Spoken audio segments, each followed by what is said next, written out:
Moi, je trouve que c'est un projet innovant qui est rare. En plus, ici, j'en ai jamais entendu parler.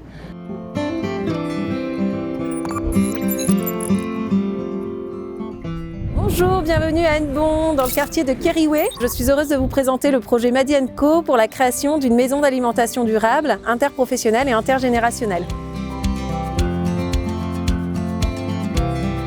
Donc le projet, en fait, il est né de deux constats. Le premier, c'est le fait que les entrepreneurs dans les minima sociaux n'avaient pas forcément la possibilité de lever des fonds pour lancer leur activité dans l'alimentaire. Et donc, c'était de développer des lieux qui va permettre, en fait, de leur servir de tremplin pour se tester, expérimenter et se lancer et pouvoir s'insérer professionnellement. Le deuxième constat, c'est que les entrepreneurs souhaitent, pour la majorité, travailler avec les producteurs locaux.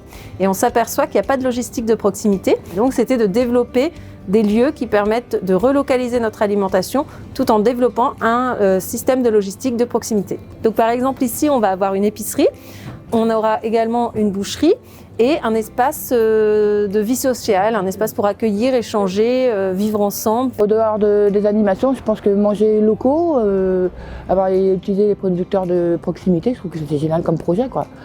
Je suis là depuis 30 ans. Je soutiens le projet d'Hélène parce que je trouve que c'est un projet qui va faire que du bien au quartier, redynamiser le quartier. Et ça permet de faire des connaissances intergénérationnelles en plus.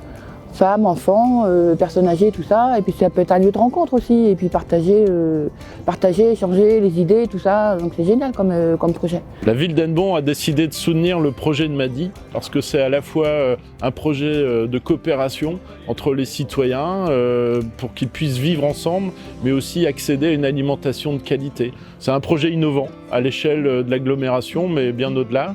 Et c'est pour ça qu'on a souhaité que le projet, la première pierre, puisse se passer ici, dans le quartier de Kériwé. Parce que c'est un quartier populaire où les gens ont droit aussi à une alimentation de qualité. Et puis autour du bien manger, autour du plaisir de partager un repas, des recettes, on échange aussi des réflexions sur la façon de changer son alimentation.